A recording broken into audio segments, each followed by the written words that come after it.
hope everybody start filing in. I hope it don't take too long so we can get this started.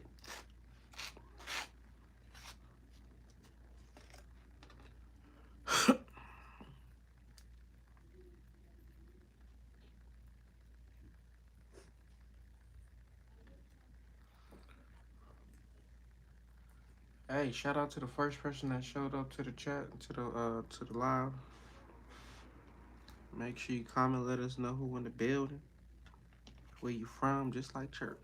Except this ain't church. And if you was here yesterday, then you already know what's about to go on today.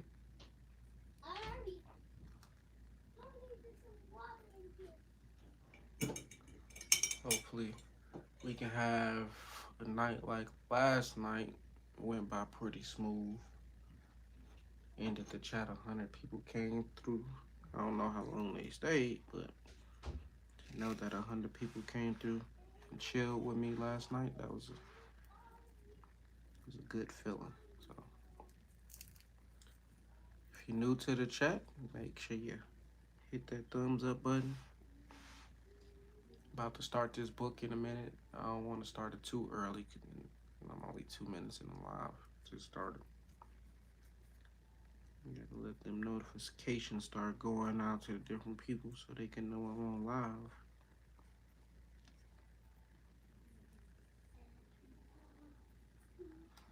It has become a habit of me like just getting on live every single day. Like it ain't even no like. At first, I had to force myself to get on here. Man, just like naturally, up it's time to go. I like that because at first I was super inconsistent, wasn't getting no type of views, so it's paying off.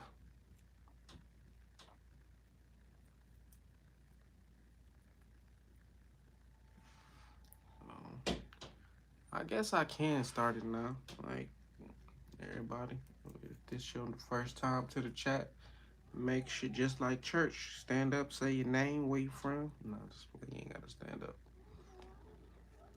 And make sure you hit that thumbs up button. It's 3 people in here, so one person ain't like. But make sure you hit that thumbs up. I truly appreciate it. It definitely helps with getting my video seen. Rolling up now, so I guess once I finish rolling up, I'm gonna start the book. And then hopefully by then some more people in here. Hey, shout out to Terrence, shout out to Baltimore. I've never been to Baltimore. I think I've probably been through Maryland before, but not truly Baltimore. But shout out to Baltimore. Wasn't The Wire made out there? I think so. Like, that's a dope ass show. It's kind of grimy out there. But I know it's always different parts of like cities. So I ain't gonna say the whole Baltimore grimy, but as far as what the media shows, Baltimore, I heard some not so positive things. But not to say that people ain't positive in Baltimore, just the place, the area. But if this your first time to the chat, make sure to give this video a thumbs up. I'm about to, after I finish rolling my blunt, we're going to start the book, Think and Grow Rich. And we're going to start it from yesterday, where we left off yesterday. So I ain't in no rush. Hope y'all not in a rush.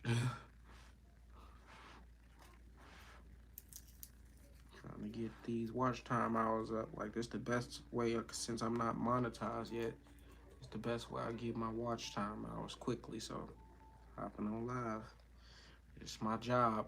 This is really my job. YouTube ain't gave me a check yet, but they will. They definitely will. Give me a second. I'm almost done. Rolling this.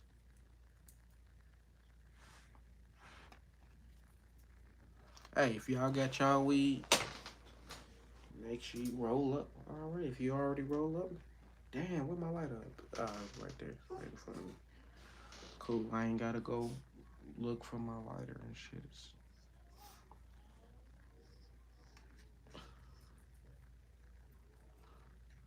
We had a dope time on the live yesterday, so hopefully things could go just as better. So,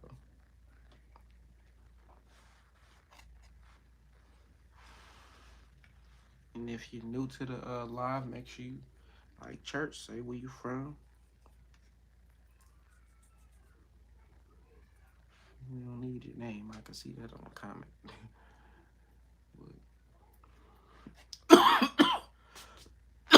This is my any smokers know about these? Hey, I love these. I ain't gotta break down no swishers, no cigars. I ain't smoking no nicotine. Just straight blunts. So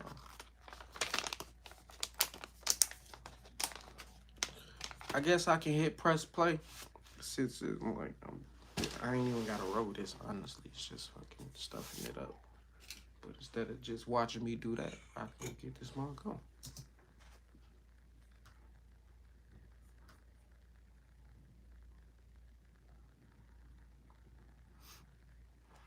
Hopefully I don't start tripping. Somebody was trying to be funny on my community post when I shared about like my book club, talking about only nerds go to book. I'm like, bitch, your dumb ass was probably one of them students in class that was scared for the teacher to call on your ass because you couldn't read. Like, motherfuckers try to say they're ignorant as shit. Like, the fuck? I'd rather be a nerd than a fucking jackass. Like, any day. Fucking nerds rule this motherfucking world, this planet. It ain't no fucking dumbass that's in control of this motherfucker. Life, despite nature's having sent him into the world without ears. How can use the power of desire? This has been answered through this.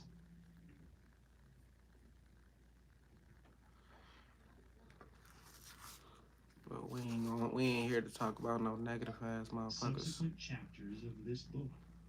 This message. Nebraska boy, what's up? What's up? What's up, man? Keep up the good work, bro. This is what the beginning of greatness look like if I can find you out of everyone on YouTube. So exactly, like for 100% sure. Like that's why it's important for me to get on live every day, because I know that's the only way I'm gonna be seen. At first, I'm like, I knew I was, I always, I ain't gonna say I always knew the type of person I was, but I know the energy I put out. And I will always be like, damn, why I ain't got, where's my tribe at? But it was because I wasn't hopping on fucking YouTube. I was on everything else. I was doing my podcast, trying not to be seen, but just trying to be heard. Like, but the majority of the world is built up. Like, they operate off visualization, so they want to see you. They don't just want to hear your voice. Like, so I had to step out of my comfort zone and get on this motherfucking this video. So, shout out to Nebraska boy for the show coming through. I'm gonna assume I don't want to assume you from Nebraska, but I'm gonna assume you from Nebraska, Omaha. Terrence said, "Scared to look dumb, but look dumb, trying to be smart." Exactly. That's the majority of this motherfucking world. Scared to look dumb, but already dumb, just off the shit they be saying. This is needed in our community, bro. Reading is essential and something blacks don't do. Usually, Think and Grow Rich is a powerful book. I'm halfway through it now. Keep pushing. For sure, Khalil.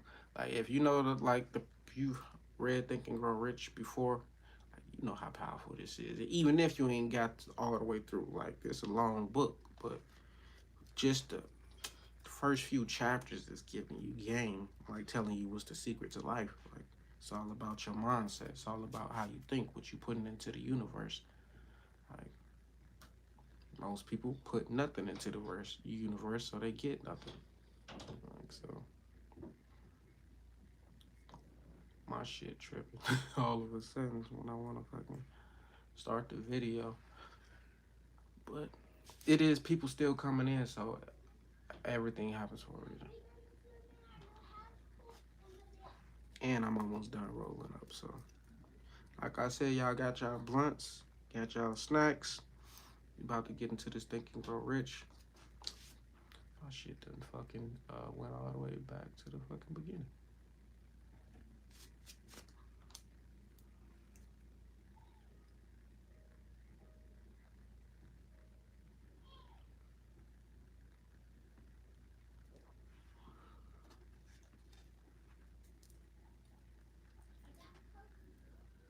reading is a real Because essential we are the part, like, only to living human success. beings, as far as I know, who have established definitely the fact that death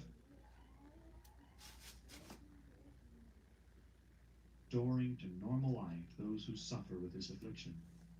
It has been done for one, it will be done for others. There is no doubt in my mind that Blair would have been a deaf mute all his life if his mother and I had not managed to shape his mind as we did. The doctor who attended at his birth told us, confidently, All right, so I'm gonna pause this one last time. So for like the people who wasn't here yesterday, like, where we left off on the book, Napoleon Hill is talking about how his son was born with no ears, and the doctor was like he'd never hear. He'd be a deaf. He'd be a mute his whole life. But the way Napoleon Hill thinks, like he understands the power of your mindset. So he was like, "Nah, my son will hear." And then by the time his son is 18, like they didn't created a hearing aid, so he can hear clearly. So he was. This book is basically saying whatever you want in life, it can happen. Like no matter what others say, no matter what others think, if you truly have belief, if you have faith, like all that shit gonna happen. So my whole goal, why I even came across this book, was because I was trying to get rich. Like, and what I ain't know no other type of way. So reading is one of the main ways. Like shit, and that's free. You can read, get all these books free. Whether you go on YouTube and listen to the audiobook or just catch them on free, get PDF books online. Like it's different apps where you can listen, watch, not watch, but listen, read. So this book is truly like one of my favorites. I'm a, but I'm gonna do pause it like after the chapters, or if I hear some spark in my mind, then I'll pause the video. But overall, I'm gonna just let it play through. child might never hear or speak. A few weeks ago, Dr. Irving Voorhees, a noted specialist on such cases, examined Blair very thoroughly. He was astounded when he learned how well my son now hears and speaks, and said his examination indicated that, theoretically, the boy should not be able to hear at all. But the lad does hear, despite the fact that X-ray pictures show there is no opening in the skull whatsoever from where his ears should be to the brain. When I planted in his mind the desire to hear and talk and live as a normal person, there went with that impulse some strange influence which caused nature to become a bridge builder and span the gulf of silence between his brain and the outer world by some means which the keenest medical specialists have not been able to interpret. It would be sacrilege for me to even conjecture as to how nature performed this miracle. It would be unforgivable if I neglected to tell the world as much as I know of the humble part I assumed in the strange experience. It is my duty and a privilege to say I believe, and not without reason, that nothing is impossible to the person who backs desire with enduring faith. Verily, a burning desire has devious ways of transmuting itself into its physical equivalent. Blair desired normal hearing. Now he has it. He was born with a handicap which might easily have sent one with a less defined desire to the street with a bundle of pencils and a tin Hey, cup. That let me handicap pause now... this right quick. It took me a while to get medical, but Vegas is it's all legal. Like whether it's recreational, medical, it's all legal. But if you don't have a medical card, you can't get more than 2 ounces. Like, oh, you can't get more than an ounce from the dispensary. So I don't have that limit because an ounce, I go through that shit in a day. Like, so, hey, you need to move away from like the places that weed is still illegal because this is God grown. Like, weed is from God. Like, so why the fuck would they say it's illegal? And promises to serve as the medium by which he will render useful service to many millions of hard of hearing, also to give him useful employment and adequate financial compensation the remainder of his life. The little white lies I planted in his mind when he was a child by leading him to believe his affliction would become a great asset, which he could capitalize, has justified itself. Verily, there is nothing right or wrong which belief plus burning desire cannot make real. These qualities are free to everyone. In all of my experience in dealing with men and women who had personal problems, I never handled a single case which more definitely demonstrates the power of desire. Authors sometimes make the mistake of writing of subjects of which they have but superficial or very elementary knowledge. It has been my good fortune to have had the privilege of testing the soundness of the power of desire through the affliction of my own son. Perhaps it was providential that the experience came as it did, for surely no one is better prepared than he to serve as an example of what happens when desire is put to the test. If Mother Nature bends to the will of desire, is it logical that mere men can defeat burning desire? Strange and imponderable is the power of the human mind. We do not understand the method by which it uses every circumstance, every individual, every physical thing within its reach as a means of transmuting desire into its physical counterpart. Perhaps science will uncover this secret. I planted in my son's mind the desire to hear and to speak as any normal person hears and speaks. That desire has now become a reality. I planted in his mind the desire to convert his greatest handicap into his greatest asset. That desire has been realized. The modus operandi by which this astounding result was achieved is not hard to describe. It consisted of three very definite facts. First, I mixed faith with the desire for normal hearing, which I passed on to my son. Second, I communicated my desire to him in every conceivable way available, through persistent, continuous effort over a period of years. Third, he believed me. As this chapter was being completed, news came of the death of Madame Schumann Heink. One short paragraph in the news dispatch gives the clue to this unusual woman's stupendous success as a singer. I quote the paragraph because the clue it contains is no other than desire. Early in her career, Madame Schumann Heink visited the director of the Vienna Court Opera to have him test her voice. But he did not test it. After taking one look at the awkward and poorly dressed girl, he exclaimed none too gently, "With such a face and with no personality at all, how can you ever expect to succeed in opera? My good child, give up the idea. Buy a sewing machine and go to work. You can never be a singer." Never is a long time. The director of the Vienna Court Opera knew much about the technique of singing. He knew little about the power of desire when it assumes the proportion of an obsession. If he had known more of that power, he would not have made the mistake of condemning genius without giving it an opportunity. Several years ago, one of my business associates became ill. He became worse as time went on and finally was taken to the hospital for an operation. Just before he was wheeled into the operating room, I took a look at him and wondered how anyone as thin and emaciated as he could possibly go through a major operation successfully. The doctor warned me that there was little if any chance of my ever seeing him alive again. But that was the doctor's opinion. It was not the opinion of the patient. Just before he was wheeled away, he whispered feebly, "Do not be disturbed, Chief. I will be out of here in a few days." The attending nurse looked at me with pity. But the patient did come through safely. After it was all over, his physician said, "Nothing but his own desire to live saved him. He never would have pulled through it if he had not refused to accept the possibility of death." I believe in the power of This shows you this book. If you just heard these past few minutes, other people's opinions don't mean shit. No matter if they're a professional, no matter if they're a doctor, your teacher, parent. If you have a desire to do something and it's a burning desire, other people's gonna talk shit, say, "No, that's not, that ain't gonna happen. Oh, he won't live." But if a person got the desire to live, if a person got the desire to succeed, to be rich, be wealthy, there's no stopping this person. there ain't no stopping me from doing what I gotta do. Like, cause I don't know how many times I done read this book, honestly.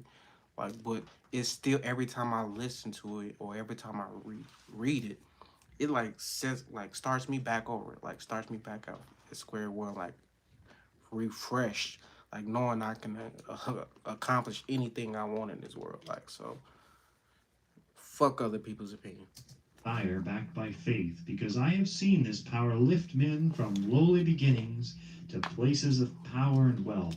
I have seen it rob the grave of its victims. I have seen it serve as the medium by which men staged a comeback after having been defeated in 100 different ways.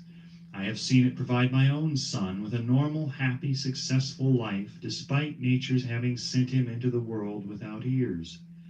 How can one harness and use the power of desire? This has been answered through this and the subsequent chapters of this book. This message is going out to the world at the end of the longest and perhaps the most devastating depression America has ever known. It is reasonable to presume that the message may come to the attention of many who have been wounded by the depression, those who have lost their fortunes, others who have lost their positions, and great numbers who must reorganize their plans and stage a comeback. To all these I wish to convey the thought that all achievement, no matter what may be its nature or its purpose, must begin with an intense, burning desire for something definite. Hold the seed, Through brother. some strange Legit and killer, you already powerful know. principle of Holy mental hell. chemistry, Think and grow rich. which she has never divulged, nature wraps up in the impulse of strong desire that something which recognizes no such word as impossible, and Grand Rising, Young accepts King, no simply such tuning in and listen. reality Hey, as Grand faith. Rising to you too, my brother. Chapter 3, Faith. Visualization of and belief in attainment of desire. Must learn Kundalini. The second step Hey, toward riches. I already know what you're talking about. Faith is the head chemist of the mind. When faith is blended. Hey, I'm glad you just said that, legit killer, because I don't know if you listened yesterday, but you talking a little bit on sexual transmutation, like holding your nut, basically. Like, but in this book later on, he gonna expound more on that, meaning like a lot of people, they are not creative. They can't accomplish nothing. They can't do nothing because they always gotta bust a nut. They always gotta masturbate. They always chasing after hoes, and you lose energy. You lose your creative energy by doing that. Like, so me, like when I first learned about sexual transmutation, like not jacking off like after I was been masturbating since I was fucking 17. So till I was fucking 28, 29, I ain't gonna say I did it every day, but damn near. Like, but once I started learning about this type of shit, mindset type of shit, I was like, oh shit, that's bad for you. Like, so I started like practicing sexual transmutation. So Tesla was celibate for a long. Exactly, and you see how what he created. Even though Tesla died a poor man, it's because he didn't really focus on the money. He didn't care about the money. And plus, you had people like Thomas Edison and them, like who is mentioned in his book, like cares about money. Like, so, hey, we ain't there yet, but as you continue to read this book, as you continue to listen, like it's gonna spark different ideas. It's gonna spark different thoughts, or shit. It's gonna make you think about some shit you probably already done went through. Like, so, this Think and Grow Rich by Napoleon Hill is like one of the greatest books you can ever pick up. Like, I'm lucky to have came across this. We didn't know the secrets, brother. We do now. They better watch out. We coming for that. Exactly. With the vibration of thought, the subconscious mind instantly picks up the vibration, translates it into its spiritual equivalent, and transmits it to infinite intelligence, as in the case of prayer. The emotions of faith, love, and sex are the most powerful of all the major positive emotions. Thank you for that subscribe. When the three are blended, they have the effect of coloring the vibration of thought in such a way that it instantly reaches the subconscious mind, where it is changed into its spiritual equivalent, the only form that induces a response from infinite intelligence. Love and faith are psychic, related to the spiritual side of man. Sex is purely biological and related only to the physical. The mixing or blending of these three emotions has the effect of opening a direct line of communication between the finite, thinking mind of man and infinite intelligence. How to develop faith. There comes now a statement which will give a better understanding of the importance the principle of autosuggestion assumes in the transmutation of desire into its physical or monetary equivalent, namely, faith is a state of mind which may be induced or created by affirmation or repeated instructions to the subconscious mind through the principle of autosuggestion. As an illustration, consider the purpose for which you are presumably reading this book. The object is, naturally, to acquire the ability to transmute the intangible thought of impulse of desire into its physical counterpart, money.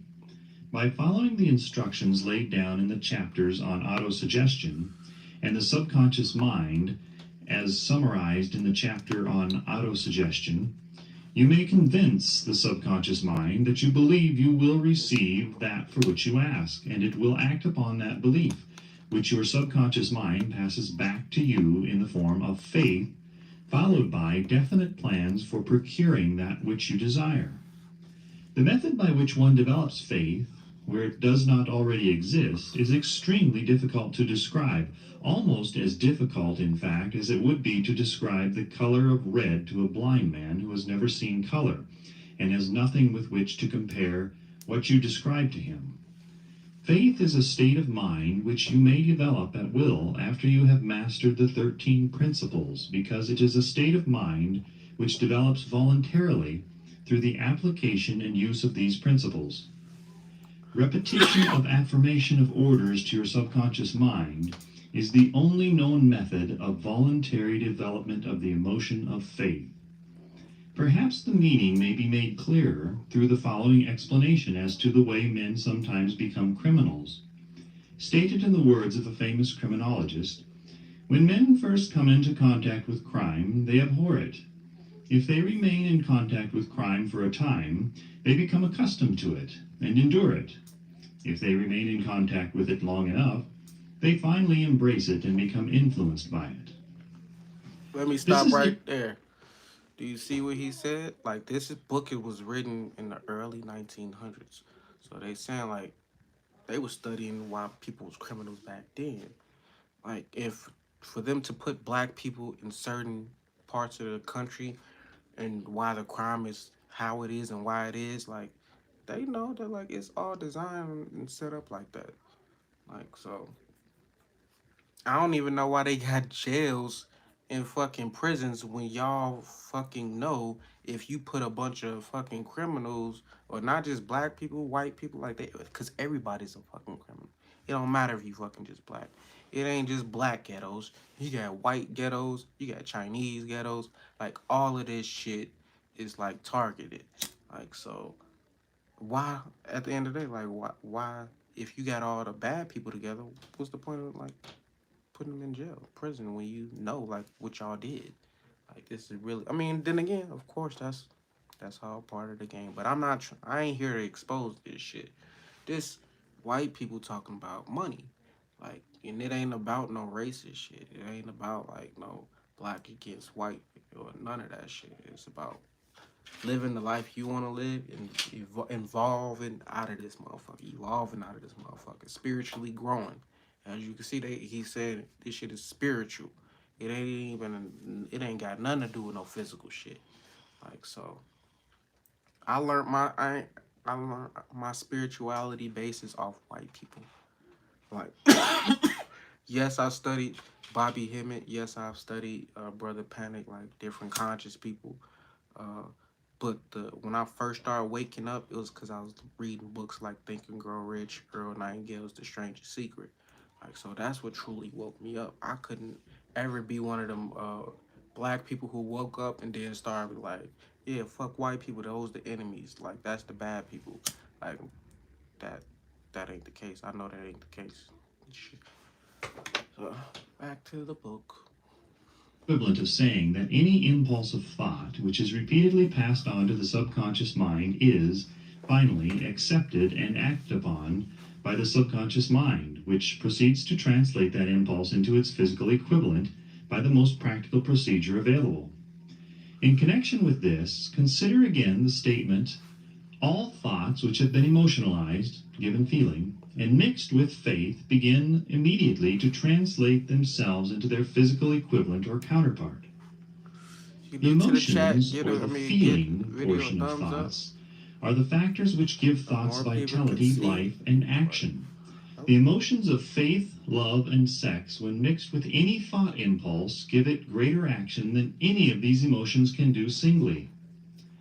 Not only thought impulses which have been mixed with faith, but those which have been mixed with any of the positive emotions or any of the negative emotions may reach and influence the subconscious mind. From this statement, you will understand that the subconscious mind will translate into its physical equivalent a thought impulse of a negative or destructive nature just as readily as it will act upon the thought impulses of a positive or constructive nature. This accounts for the strange phenomenon which so many millions of people experience, referred to as misfortune or bad luck. There are millions of people who believe themselves doomed to poverty and failure because of some strange force over which they believe they have no control. They are the creators of their own misfortunes because of this negative belief, which is picked up by the subconscious mind and translated into its physical equivalent. This is an appropriate place at which to suggest again that you may benefit by passing on to your subconscious mind any desire which you wish translated into its physical or monetary equivalent in a state of expectancy or belief that the transmutation will actually take place. Your belief, or faith, is the element which determines the action of your subconscious mind. There is nothing to hinder you from deceiving your subconscious mind when giving it instructions through autosuggestion, as I deceived my son's subconscious mind. To make this deceit more realistic, conduct yourself just as you would if you were already in possession of the material thing which you are demanding.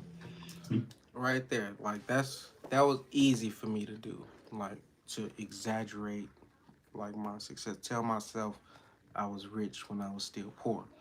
Because I've always had it. I'm a dreamer. Like I love to go to sleep and dream.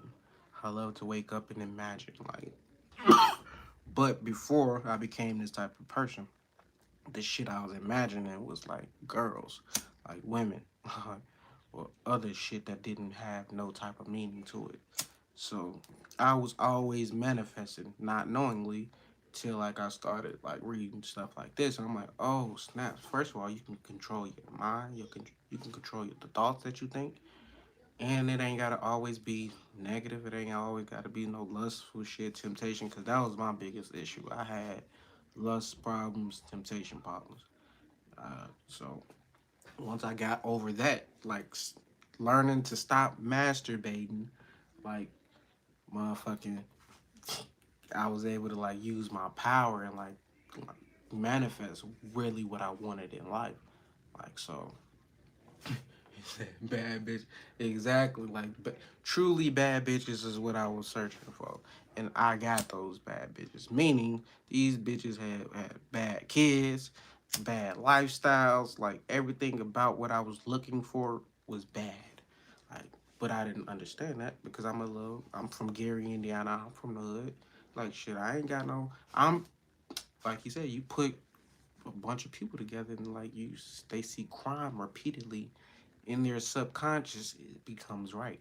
I wasn't always seeing crime. I was seeing my brother, my older brother, go get girls, get all the girls he wanted. So that's what I seen every day.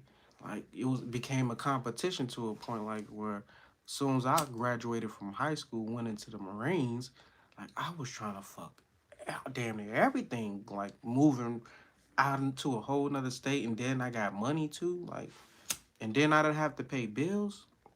So yeah, like I was from 18 to fucking 28, 10 years. All I did was chase bad bitches, and it got to me nowhere. Oh shit, salute Gary, Detroit tapping in. Hey, shout out to Khalil. Detroit, My mom she don't live in Detroit, but she live in Michigan. I don't know what city it is, but I know it's somewhere close to Detroit. We must unprogram. Exactly. So I had to unprogram, fix my fucking mindset, and then like now I'm here. Like, but if you watch my first few videos that I ever posted on YouTube, I was a dog ass nigga. I wasn't shit. Then Call I upon just your evolved. subconscious mind. The subconscious mind will transmute into its physical equivalent by the most direct and practical media available any order which is given to it in a state of belief or faith that the order will be carried out. Surely, enough has been stated to give a starting point from which one may, through experiment and practice, acquire the ability to mix faith with any order given to the subconscious mind. Perfection will come through practice. It cannot come by merely reading instructions. If it be true that one may become a criminal by association with crime, and this is a known fact, it is equally true that one may develop faith by voluntarily suggesting to the subconscious mind that one has faith. The mind comes, finally, to take on the nature of the influences which dominate it. Understand this truth, and you will know why it is essential for you to encourage the positive emotions as dominating forces of your mind and discourage and eliminate negative emotions. A mind dominated by positive emotions becomes a favorable abode for the state of mind known as faith. A mind so dominated may, at will, give the subconscious mind instructions which it will accept and act upon immediately. Faith is a state of mind which may be induced by autosuggestion. All down the ages, the religionists have admonished struggling humanity to have faith in this, that, and the other dogma or creed, but they have failed to tell people how to have faith. They have not stated that faith is a state of mind and that it may be induced by self-suggestion. In language which any normal human being can understand, we will describe all that is known about the principle through which faith may be developed, where it does not already exist. Have faith in yourself, faith in the infinite. Before we begin, you should be reminded again that faith is the eternal elixir which gives life power and action to the impulse of thought. The foregoing sentence is worth reading a second time, and a third, and a fourth. It is worth reading aloud. Faith is the starting point of all accumulation of riches. Faith is the basis of all miracles and all mysteries which cannot be analyzed by the rules of science. Faith is the only known antidote for failure. Faith is the element, the chemical, which, when mixed with prayer, gives one direct communication with infinite intelligence. Faith.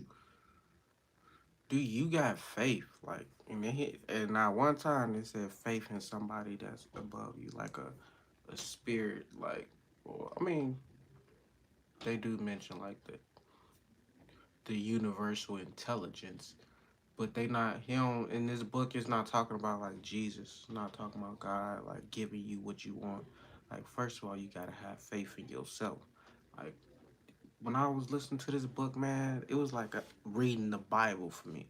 This book is my Bible. Not no religious, not a religious person, not against religious people, but I was one of those people at the time, and I was broke.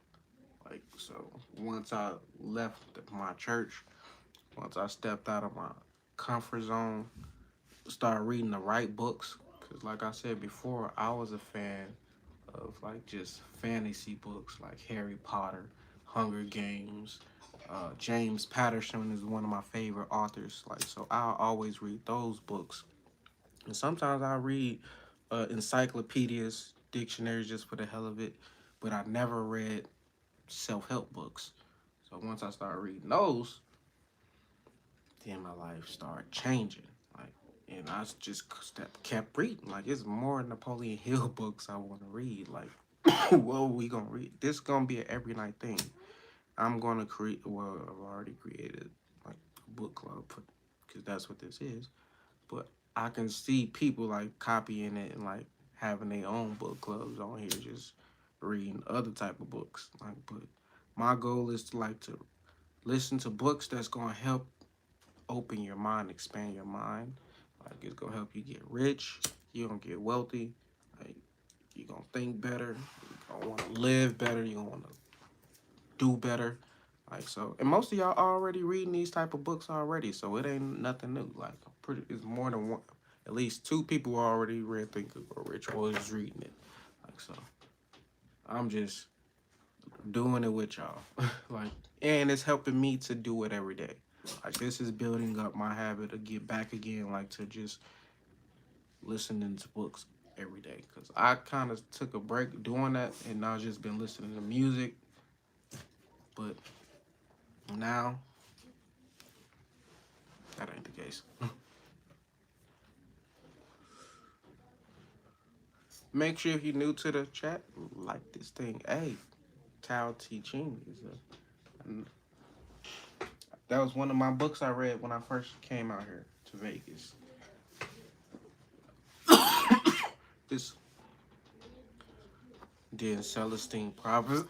My bad, I was coughing.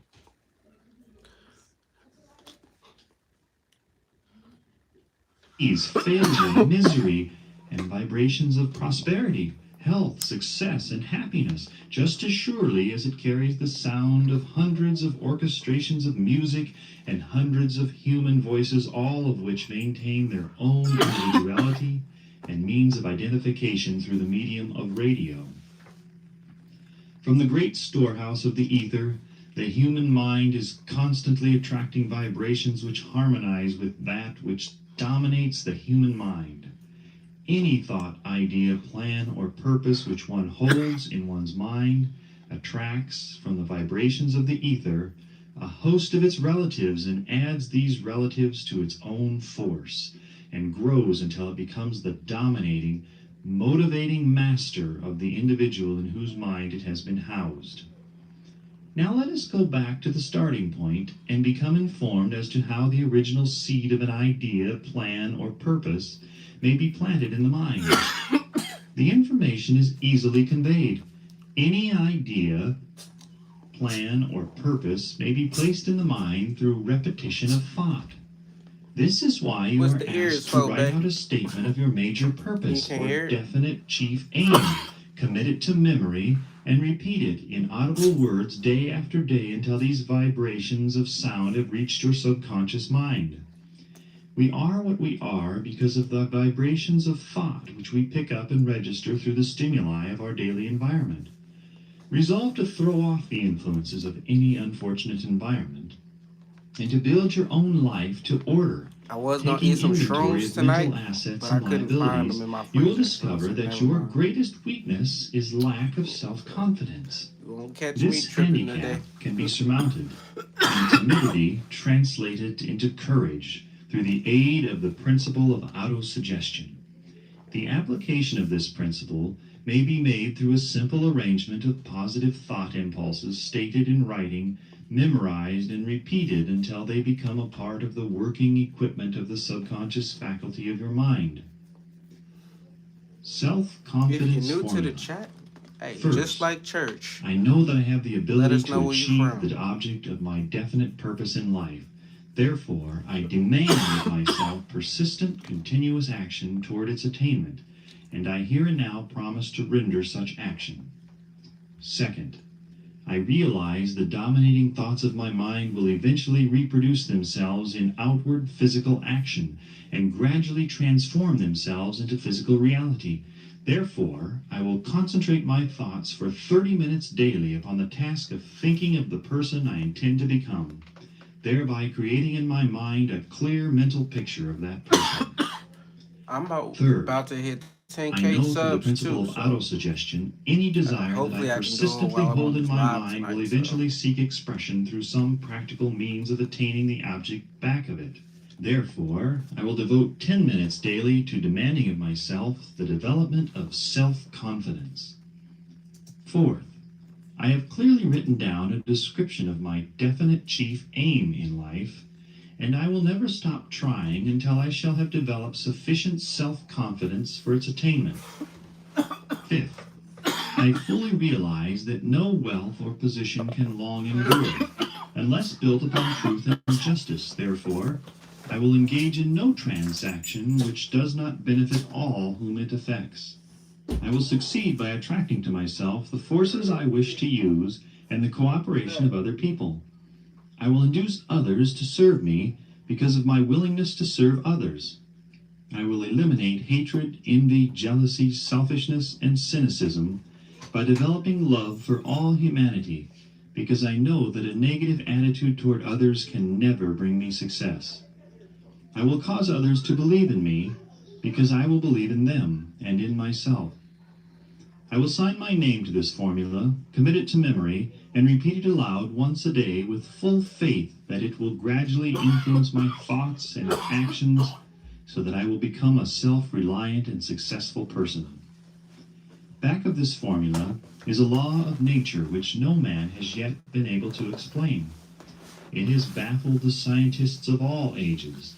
The psychologists have named this law autosuggestion, and let it go at that. The name by which one calls this law is of little importance. The important fact about it is it works for the glory and success of mankind, if it is used constructively. On the So I'm doing all this coughing because I just got over COVID. It's not because of the weed, even though my weed is strong and good. It's not because of that. So my bad because I'm doing all this coughing. That is kind of unprofessional, but fuck it. other hand, if it is used destructively, it will destroy just as readily. In this statement may be found a very significant truth, namely, that those who go down in defeat and end their lives in poverty, misery, and distress do so because of negative application of the principle of autosuggestion. The cause may be found in the fact that all impulses of thought have a tendency to clothe themselves in their physical equivalent. The subconscious mind, the chemical laboratory in which all thought impulses are combined and made ready for translation into physical reality, makes no distinction between constructive and destructive thought impulses. It works with the material we feed it through our thought impulses. The subconscious mind will translate into reality a thought driven by fear just as readily as it will translate into reality a thought driven by courage or faith. The pages of medical history are rich with the illustrations of cases of suggestive suicide. A man may commit suicide through negative suggestion just as effectively as by any other means. In a Midwestern city, a man by the name of Joseph Grant, a bank official, borrowed a large sum of the bank's money without the consent of the directors. He lost the money through gambling. One afternoon, the bank examiner came and began to check the accounts. Grant left the bank, took a room in a local hotel, and when they found him, 3 days later, he was lying in bed, wailing and moaning, repeating over and over these words: "My God, this will kill me. I cannot stand the disgrace." In a short time, he was dead. The doctors pronounced the case of one of mental suicide. Just as electricity will turn the wheels of industry and render useful service if Your used mind is that constructively, powerful to where you can think that into existence. Music, when rappers be talking about death all the time, guess what they manifesting? They manifesting. Like you can kill yourself before your time. Like so, me, even though I know death is a good thing, it's a great thing. Nobody has ever escaped it. Like so, that means that's what's supposed to happen. You're not supposed to kill yourself. Like mental suicide is bad. Taking a gun to your head is bad. Like that will send you to hell. Like if there's a hell, that's the only place like you're gonna go. But you will reincarnate and you will have to start over. But not just start over, you gotta start like is best way I can explain it. You just when you are on this earth, you're supposed to keep evolving, evolving, evolving until you evolve out of here. So you ain't gotta reincarnate to come back. When you commit suicide, If you was on this level, you got to start back down here. Like, so you push yourself back, like, by committing suicide. Like, so don't commit suicide. Or snuff out life if wrongly used, so will the law of autosuggestion lead you to peace and prosperity, or down into the valley of misery, failure, and death, according to your own degree of understanding and application of it.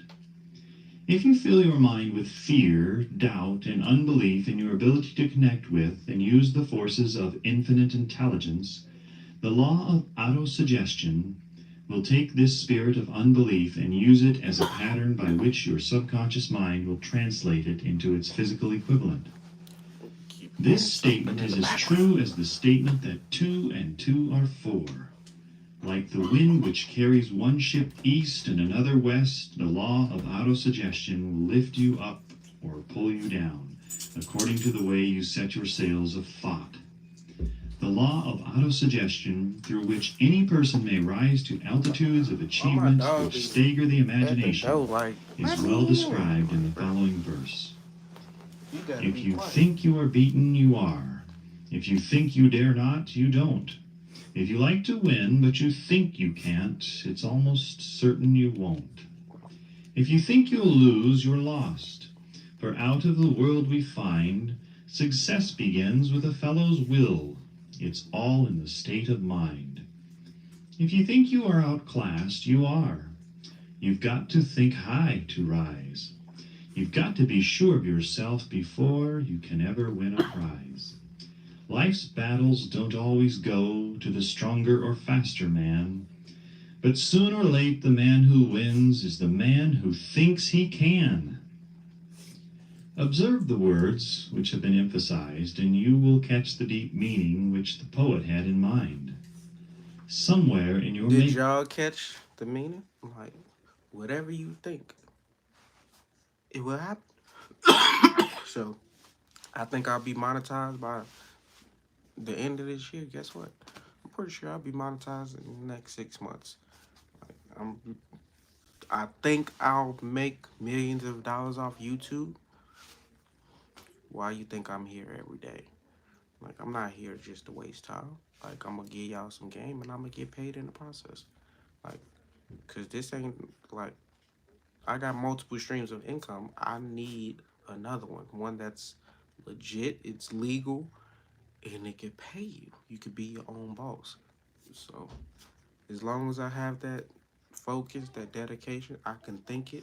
Like, it can happen. I know where it happened. Like, there's plenty of shit that I already thought in the past where it's happened. It's came.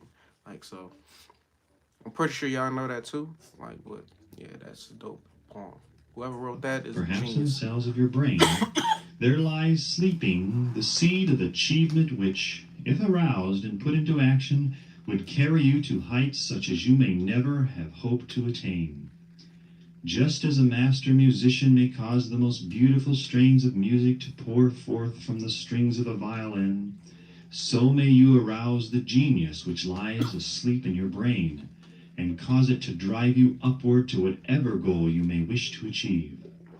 Abraham Lincoln was a failure at everything he tried until he was well past the age of 40. He was a Mr. Nobody from nowhere until a great experience came into his life, aroused the sleeping genius within his heart and brain, and gave the world one of its really great men. That experience was mixed with the emotions of sorrow and love. It came to him through Anne Rutledge, the only woman whom he ever truly loved. It is a known fact that the emotion of love is closely akin to the state of mind known as faith, and this for the reason that love comes very near to translating one's thought impulses into their spiritual equivalent. During his work of research, the author discovered, from the analysis of the life, work, and achievements of hundreds of men of outstanding accomplishment, that there was the influence of a woman's love back of nearly every one of them. The emotion of love in the human heart and brain creates a favorable field of magnetic attraction, which causes an influx of the higher and finer vibrations which are afloat in the ether. If you wish evidence of the power of faith, Study the achievements of men and women who have employed it. At the head of the list comes the Nazarene. Christianity is the greatest single force which influences the minds of men. The basis of Christianity is faith. No matter how many people have perverted or misinterpreted the meaning of this great force, and no matter how many dogmas and creeds have been created in its name which do not reflect its tenets, the sum and substance of the teachings and the achievements of Christ, which may have been interpreted as miracles, were nothing more or less than faith.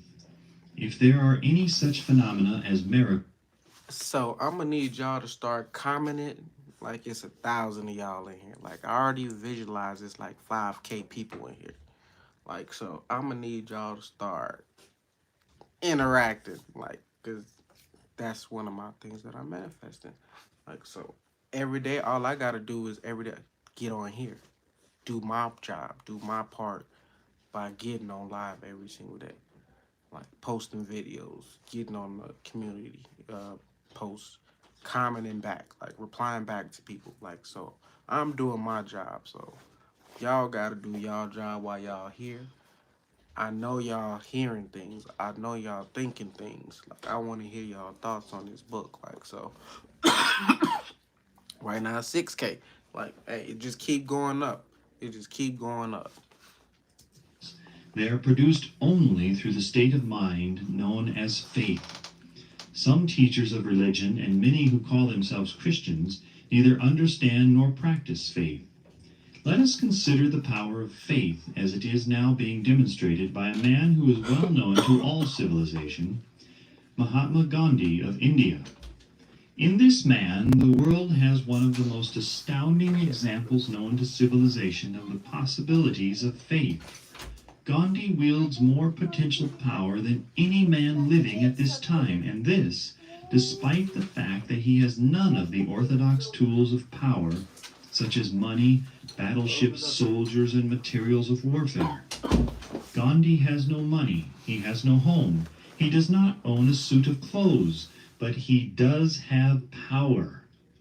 How does he come by that power? He created it out of his understanding of the principle of faith, and through his ability to transplant that faith into the minds of two. Have you noticed all of the great people in the world?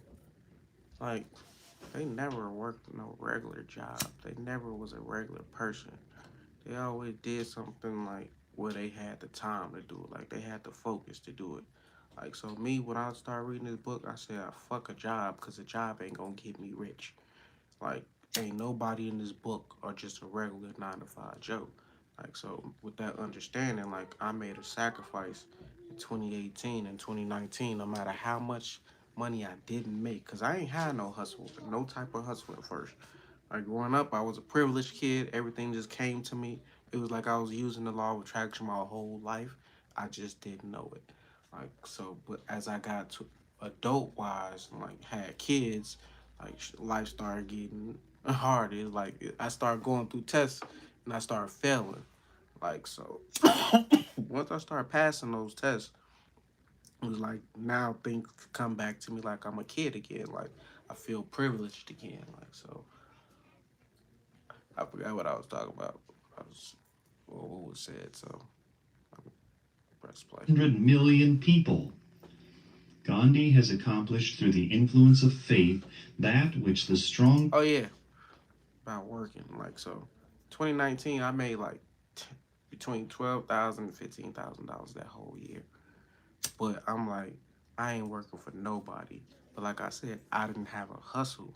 So what I was doing was I was on my podcast. I was creating my podcast. Like I dropped 90 some episodes between 2018 till now. Like so 90 ain't a lot when you think of some people they drop a podcast episode every single day. But for me, like that was the first time I was consistent at doing something. I was consistently like putting work out, like content out, like creating content, like and had I was always trying to get rich in the process from it. Like so. But the shit didn't work from the podcast. I didn't get rich off that. But I did gain confidence. I gained like I start speaking better. Like I start like just meeting new people, networking with new people. Like so, I didn't get millions of dollars yet from podcasting, but I know it's coming. Like so, and Think and Grow Rich just confirms everything that I like believe, what I want for myself. Like, and not just the book. Like my own experiences in life. I already know. Like shit. Military power on Earth could not and never will accomplish through soldiers and military equipment. He has accomplished the astounding feat of If you're new to the influencing chat, press that like 200 button. All million right, minds to coalesce and I move in would definitely unison as a appreciate you. single mind. What other force on earth except faith could do as much? There will come a day when employees as well as employers will discover the possibilities of faith.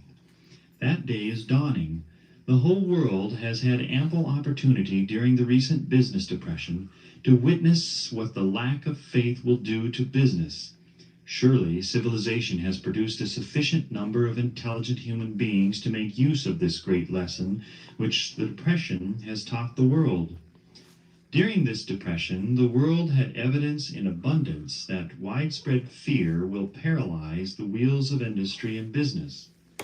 Out of this experience will arise leaders in business and industry who will profit by the example which Gandhi has set for the world, and they will apply to business the same tactics which he has used in the building of the greatest following known in the history of the world. These leaders will come from the rank and file of the unknown men who now labor in the steel plants, the coal mines, the automobile factories, and in the small towns and cities of America. Business is due for a reform. Make no mistake about this. The methods of the past, based upon economic combinations of force and fear, will be supplanted by the better principles of faith and cooperation. Men who labor will receive more than daily wages. They will receive. I realize I get my karma because I don't ever comment on nobody else shit. Like if I'm watching somebody live or I'm watching their video, I rarely comment. Even though they be like, make sure you comment. I'll always give it a like, but I always give up the like, but I rarely comment on people's shit. So that's the type of like subscribers I have. Like people who probably think like me. So like, well, I'm talking about comment. Like I ain't commenting on shit. You lucky I'm giving you this motherfucking view. But I appreciate y'all. So I ain't gonna make it. I ain't gonna beat y'all down about not commenting.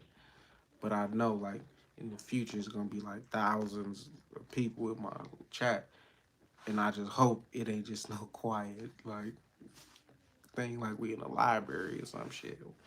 Like y'all free to just speak your mind. Dividends from the business, the same as those who supply the capital for business, but first they must give more to their employers and stop this bickering and bargaining by the force at the expense of the public. They must earn the right to dividends. Moreover, and this is the most important thing of all, they will be led by leaders who will understand and apply the principles employed by Mahatma Gandhi. Only in this way may leaders get from their followers the spirit of full cooperation which constitutes power. We grew up. I don't know if y'all did, but in inner city kids, we grew up knowing like about Mahatma Gandhi. But I never knew what the fuck he did. Like I never knew like why. I used to always think like why is this dude famous? Like I just didn't understand it. Now I mean I still I never studied what he put or what his message was. Mainly because I always thought those as like government like agents. People like him, Martin Luther King, not Malcolm X, but like a lot of people like they put in front of us, like blast in front of us and saying like, oh, these was the great people. I'm like, why y'all don't, like it's more black people out there. Like, why do y'all choose these people? So I was always like shying away from like praising Martin Luther King or praising Mahatma Gandhi. Like I still don't like I said, I don't even know what that nigga message is. I don't know what his philosophy is. I just know his name because he always had his picture in the school. Like, what the fuck? Who's this old ass Indian? But hey, he obviously did something right in his lifetime to be like praised or like put on that pedestal. Like, so that was just me thinking as a child. Like, I might check him out. And in the highest and most enduring form. This stupendous machine age in which we live and from which we are just emerging has taken the soul out of men. Its leaders have driven men as though they were pieces of cold machinery. They were forced to do so by the employees who have bargained, at the expense of all concerned. Yo, if I like started getting millions of views and my shit hit to like Joe Rogan, they gonna be pulling shit that I said from lives like this when I said I ain't no follower of Gandhi. And they like this motherfucker don't respect nobody. Like they gonna try to shun me and shit, but fuck them. Like, I hope they got this in context, like in the future, like 20 years from now. Like, yeah, I said it in 2022. Fuck you. Not nobody right now, but the people who try to, just, you know how they like clip up shit like when a person, so they can fucking like Joe Rogan, like what they doing to him now. Pretty sure like they'll try to do to me, cause I done said some wild shit on my lives. I ain't even gonna lie. Like, nah, I ain't gonna even say it's wild, but like compared to like the outside world and what the norm is, like I don't talk like everybody else talk. I don't. My opinions are different. My experiences are different. My perspective is different. Like, so you ain't gonna make me believe what you want me to believe. You ain't gonna make me think how you want me to think. I'm gonna always. That's why I respect Kanye. Kanye, like, he say some wild shit sometimes, but I'm like, I don't give a fuck. Hey, I'm whatever, thinking outside the box. Charleston White thinks outside the box. Like, I love people like that. Like the world, like saying, oh, nah, that's crazy. They crazy. Nah, they Eugene. Them, those are the geniuses. Like, so. To get and not to give. The watchword of the future will be human happiness and contentment. And when this state of mind shall have been attained, the production will take care of itself more effectively than anything that has ever been accomplished where men did not and could not mix faith and individual interest with their labor. Because of the need for faith and cooperation in operating business and industry, it will be both interesting and profitable to analyze an event which provides an excellent understanding of the method by which industrialists and businessmen accumulate great fortunes by If you haven't giving liked the before video they try to already, give. can you give it a thumbs up? The Yeah, event chosen for this I know I keep saying that, and y'all probably have, because there's more likes than it is like people that's in here. Or I'm not even for sure. YouTube don't truly show me the number of people that's watching my live. So yesterday I was on live, and it like the highest it showed was like 10, 11 people. But when I got off the live, it said like 100 some people was in there. Like, so I'm like, it didn't show that. Like, so get this video a thumbs up if you haven't already. Like, I really appreciate you. Like that, the likes show me like the highest number of people who probably came in. And like, I know everybody ain't gonna like the video. Like, but still, if you do fuck with me, like that does just like help. So. Dates back to 1900, when the United States Steel Corporation was being formed. As you read the story, keep in mind these fundamental facts, and you will understand how ideas have been converted into huge fortunes. First, the huge United States Steel Corporation was born in the mind of Charles M. Schwab in the form of an idea he created through his imagination. Second, he mixed faith with his idea. Third, he formulated a plan for the transformation of his idea into physical and financial reality. Fourth, he put his plan into action with his famous speech at the University Club. Fifth, he applied and followed through on his plan with persistence and backed it with a firm decision until it had been fully carried out. Sixth, he prepared the way for success by a burning desire for success. If you are one of those who have often wondered how great fortunes are accumulated, This story of the creation of the United States Steel Corporation will be enlightening. If you have any doubt that men can think and grow rich, this story should dispel that doubt, because you can plainly see in the story of the United States Steel the application of a major portion of the 13 principles described in this book. This astounding description of the power of an idea was dramatically told by John Lowell in the New York World Telegram, with whose courtesy it is here reprinted. A pretty after-dinner speech for $1 billion. When, on the evening of December 12, 1900, some 80 of the nation's financial nobility gathered in the banquet hall of the University Club on Fifth Avenue to do honor to a young man from out of the West, not half a dozen of the guests realized they were to witness the most significant episode in American industrial history. J. Edward Simmons and Charles Stuart Smith, their hearts full of gratitude for the lavish hospitality bestowed upon them by Charles M. Schwab during a recent visit to Pittsburgh, had arranged the dinner to introduce the 38-year-old steelman to Eastern Banking Society. But they didn't expect him to stampede the convention. They warned him, in fact, that the bosoms within New York's stuffed shirts would not be responsive to oratory, and that, if he didn't want to bore the Stillhans and Harrimans and Vanderbilts, he had better limit himself to 15 or 20 minutes of polite vaporings and let it go at that. Even John Pierpont Morgan, sitting on the right hand of Schwab, as became his imperial dignity, intended to grace the banquet table with his presence only briefly. And so far as the press and public were concerned, the whole affair was of so little moment that no mention of it found its way into print the next day. So the two hosts and their distinguished guests ate their way through the usual 7 or 8 courses. There was little conversation, and what there was of it was restrained. Few of the bankers and brokers had met Schwab, whose career had flowered along the banks of the Monongahela, and none knew him well. But before the evening was over, they, and with them Money Master Morgan, were to be swept off their feet, and $1 billion baby, the United States Steel Corporation, was to be conceived. It is perhaps unfortunate, for the sake of history, that no record of Charles Schwab's speech at the dinner ever was made.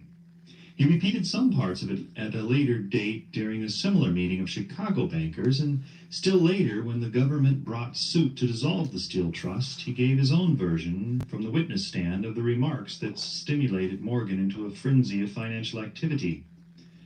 It is probable, however, that it was a homely speech, somewhat ungrammatical, for the niceties of language never bothered Schwab, full of epigram and threaded with wit.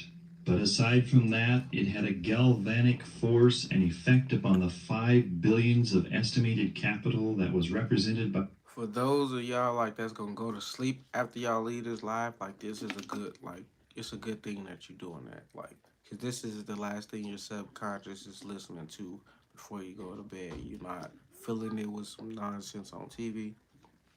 Like, you actually feeding your mind. Like, so, hey, shout out to you. I know I'm gonna go to sleep after I hop off my live. Like, but then again, I took a nap earlier, so I'm not really tired. So ain't no telling how long I'm gonna be on here. It just depends on y'all. Like, if this motherfucker get to 0 views, then I probably like cut that mug off, because then I don't want to waste the book, because it is people who do want to hear it. Like, so I know, like, it is late, like, so I ain't gonna be trying to hold y'all, but some people is night owls. I ain't no true night owl. I just like to take naps, and so I ain't gonna be able to go to sleep as easy as if I didn't take a nap. Diners. After it was over and the gathering was still under its spell, although Schwab had talked for 90 minutes, Morgan led the orator to a recessed window where, dangling their legs from the high, uncomfortable seat, they talked for an hour more. The magic of the Schwab personality had been turned on, full force, but what was more important and lasting was the full-fledged, clear-cut program he laid down for the aggrandizement of steel. Many other men had tried to interest Morgan in slapping together a steel trust after the pattern of the biscuit, wire, and hoop, sugar, rubber, whiskey, oil, or chewing gum combinations. John W. Gates, the gambler, had urged it, but Morgan distrusted him.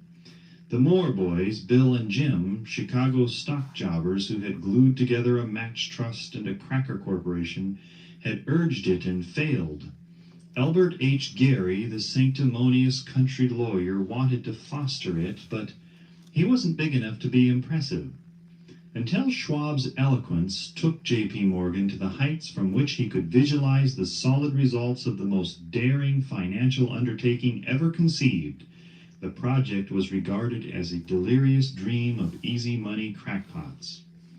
The financial magnetism that began a generation ago to attract thousands of small and sometimes inefficiently managed companies into large and competition-crushing combinations had become operative in the steel world through the devices of that jovial business pirate John W. Gates.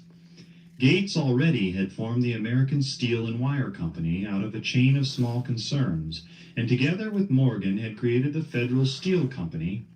The National Tube and American Bridge Companies were two more Morgan concerns, and the Moore brothers had forsaken the match and cookie business to form the American Group, tin plate, steel hoop, sheet steel, and the National Steel Company.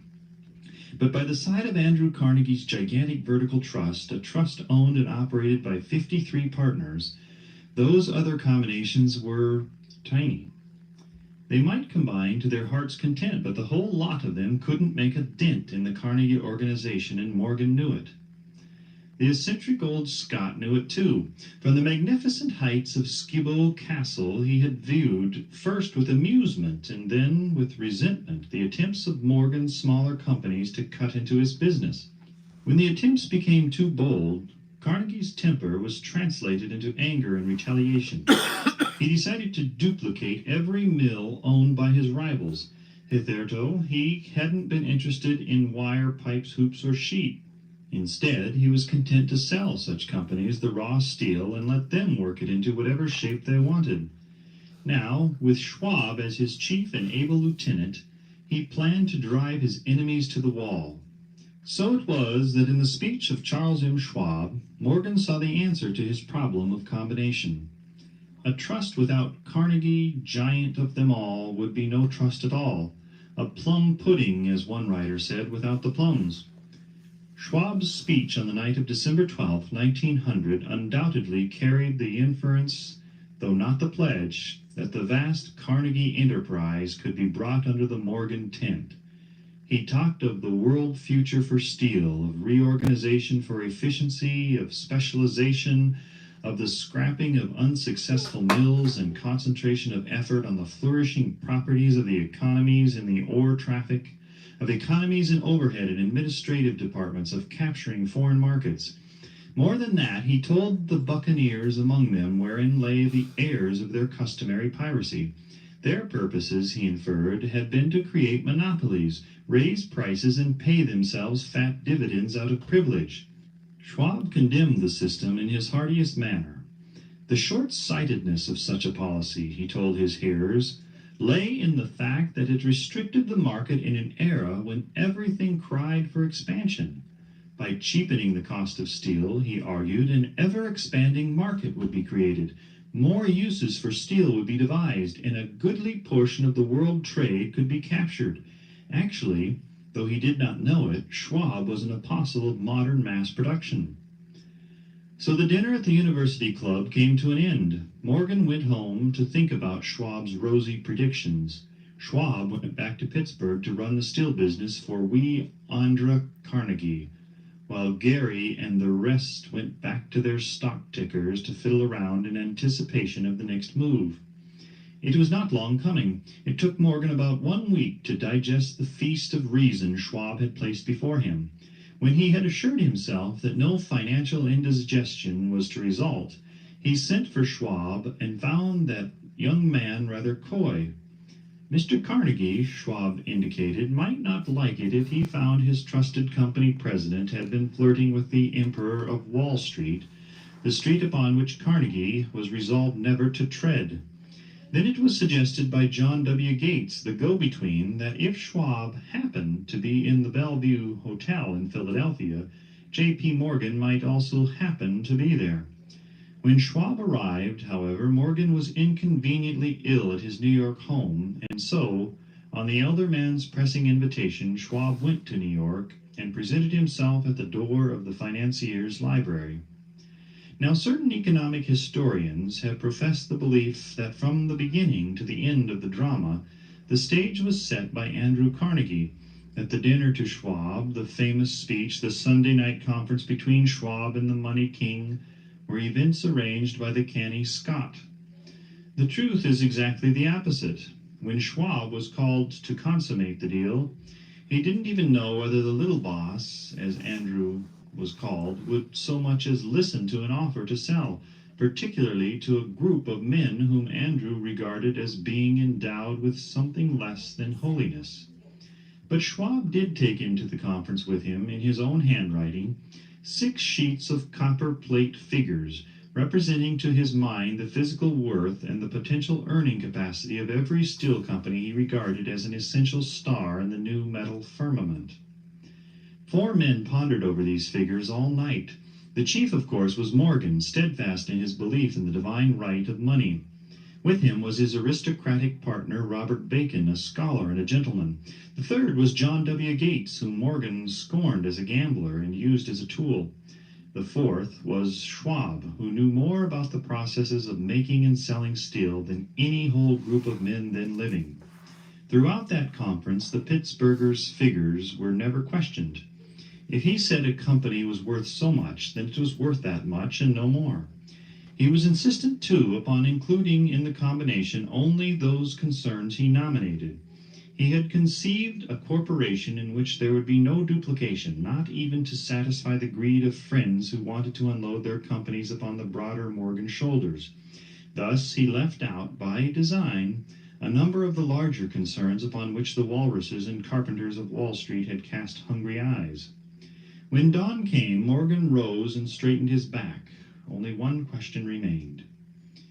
"Do you think you can persuade Andrew Carnegie to sell?" he asked. "I can try," said Schwab. "If you can get him to sell, I will undertake the matter," said Morgan. So far, so good. But would Carnegie sell? How much would he demand? Schwab thought about $320 million. What would he take payment in? Common or preferred stocks? Bonds? Cash? Nobody could raise $250 million in cash. There was a golf game in January on the frost-cracking heath of the St. Andrews Links in Westchester, with Andrew bundled up in sweaters against the cold and Charlie talking volubly, as usual, to keep his spirits up. But no word of business was mentioned until the pair sat down in the cozy warmth of the Carnegie cottage hard by. Then, with the same persuasiveness that had hypnotized 80 millionaires at the University Club, Schwab poured out the glittering promises of retirement and comfort of untold millions to satisfy the old man's social caprices. Carnegie capitulated, wrote a figure on a slip of paper, handed it to Schwab, and said, "All right, that's what we'll sell for." The figure was approximately $400 million and was reached by taking the $320 million mentioned by Schwab as a basic figure and adding to it $80 million to represent the increased capital value over the previous 2 years. Later, on the deck of a transatlantic liner, the Scotsman said ruefully to Morgan, "I wish I had asked you for $100 million more." "If you had asked for it, you'd have gotten it," Morgan told him cheerfully. There was an uproar, of course. A British correspondent cabled that the foreign steel world was appalled by the gigantic combination. President Hadley of Yale declared that unless trusts were regulated, the country might expect an emperor in Washington within the next 25 years. But that able stock manipulator, Keene, went at his work of shoving the new stock at the public so vigorously that all the excess water, estimated by some at nearly 600 million, was absorbed in a twinkling. So Carnegie had his millions, and the Morgan Syndicate had 62 million for all its trouble, and all the boys from Gates to Gary had their millions. The 38-year-old Schwab had his reward. He was made president of the new corporation and remained in control until 1930.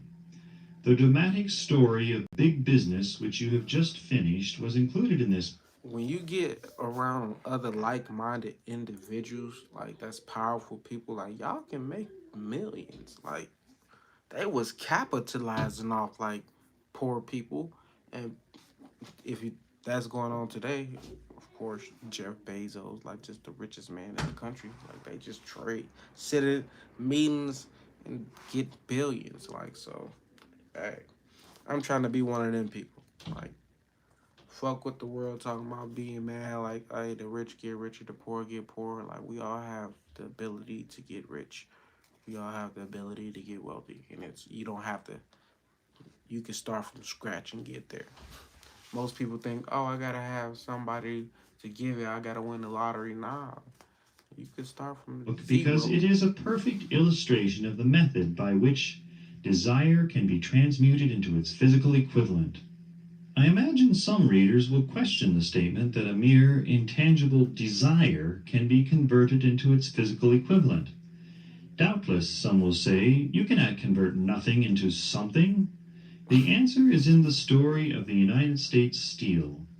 That giant organization was created in the mind of one man. The plan by which the organization was provided with the steel mills that gave it financial stability was created in the mind of the same man. His faith, his desire, his imagination, his persistence were the real ingredients that went into the United States Steel. The steel mills and mechanical equipment acquired by the corporation after it had been brought into legal existence were incidental. But careful analysis will disclose the fact that the appraised value of the properties acquired by the corporation increased in value by an estimated $600 million by the mere transaction which consolidated them under one management. In other words, Charles M. Schwab's idea, plus the faith with which he conveyed it to the minds of J.P. Morgan and the others, was marketed for a profit of approximately $600 million. Not an insignificant sum for a single idea. What Your happened to some of ideas the men can who took get their you share of the rich millions of dollars of profit made by this if you know transaction how to is a matter communicate. with which we are not now concerned. The important feature of the astounding achievement is that it serves as unquestionable evidence of the soundness of the philosophy described in this book, because this philosophy was the warp and the woof of the entire transaction. Moreover, the practicability of the philosophy has been established by the fact that the United States Steel Corporation prospered and became one of the richest and most powerful corporations in America, employing thousands of people, developing new uses for steel and opening new markets, thus proving that the $600 million in profit which the Schwab idea produced was earned. Riches begin in the form of thought. The amount is limited only by the person whose mind the thought is put into motion. Faith removes limitations. Remember this when you are ready to bargain with life for whatever it is that you ask as your price for having passed this way. Remember also that the man who created the United States Steel Corporation was practically unknown at the time. He was merely Andrew Carnegie's Man Friday until he gave birth to his famous idea. After that, he quickly rose to a position of power, fame, and riches. There are no limitations to the mind except those we acknowledge. Both poverty and riches are the offspring of thought. That's Chapter 4. your mind can make you rich, or your mind can make you poor. Like, and reading this book for the first time was like, oh my gosh, like I'm poor because of myself. Like most people don't want to don't want to say that. Like most people don't want to agree with the fact like you at where you in life because that's exactly where you want to be. Like you chose the life you're living. Like so, me being poor, I understood like when I was got out the military, I was poor because I shouldn't have stayed in the relationship I was in. I was supposed to go back home. I didn't. Like it was certain things like I was doing that I knew I shouldn't have been doing, and it just kept making me poor and poor and poor. Like now, that's not the case.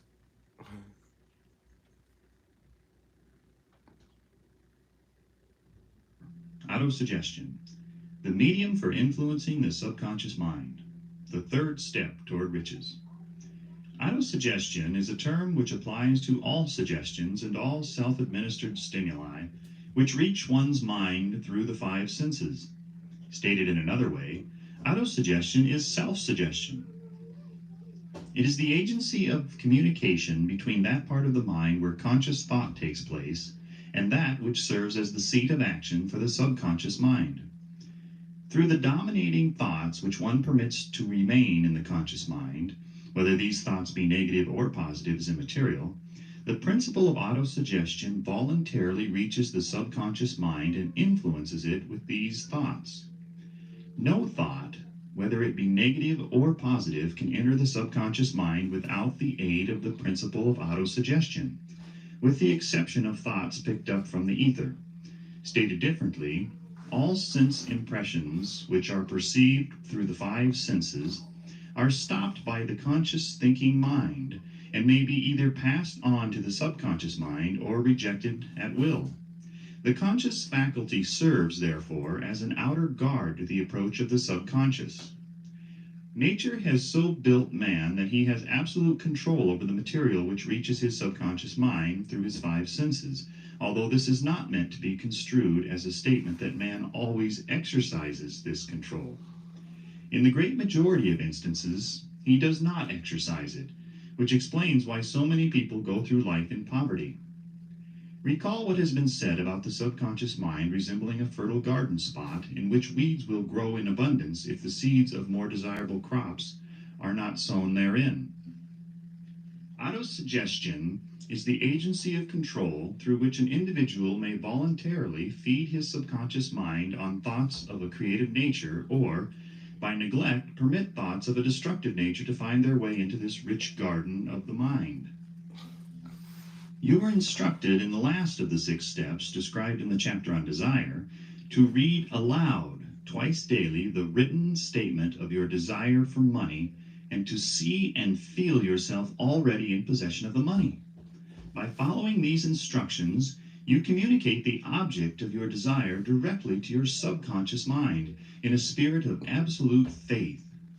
Through repetition of this procedure, you voluntarily create thought habits which are favorable to your efforts to transmute desire into its monetary equivalent. Go back to these 6 steps described in Chapter 2 and read them again very carefully before you proceed further.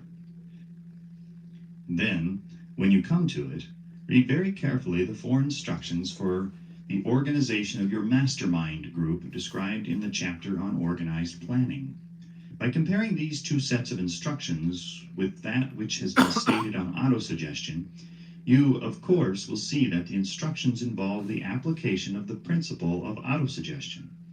Remember, therefore, when reading aloud the statement of your desire, through which you are endeavoring to develop a money consciousness, that the mere reading of the words is of no consequence unless you mix emotion or feeling with your words. If you repeat 1,000,000 times the famous Emile Coué formula, day by day, in every way I am getting better and better, without mixing emotion and faith with your words, you will experience no desirable results. Your subconscious mind recognizes and acts upon only thoughts which have been well mixed with emotion or feeling. This is a fact of such importance as to warrant repetition in practically every chapter, because the lack of understanding of this is the main reason the majority of people who try to apply the principle of autosuggestion get no desirable results. Plain, unemotional words do not influence the subconscious mind. You will get no appreciable results until you learn to reach your subconscious mind with thoughts or spoken words which have been well emotionalized with belief. Do not become discouraged if you cannot control and direct your emotions the first time you try to do so. Remember, there is no such possibility as something for nothing. Ability to reach and influence your subconscious mind has its Might end price, the and live you early must pay tonight. that price. People be You so cannot cheat, even if you impersonating. desire to do so. So, The price of ability yeah. to influence your Thank subconscious y'all for mind is tuning in. everlasting persistence in applying the Peace. We principles out. described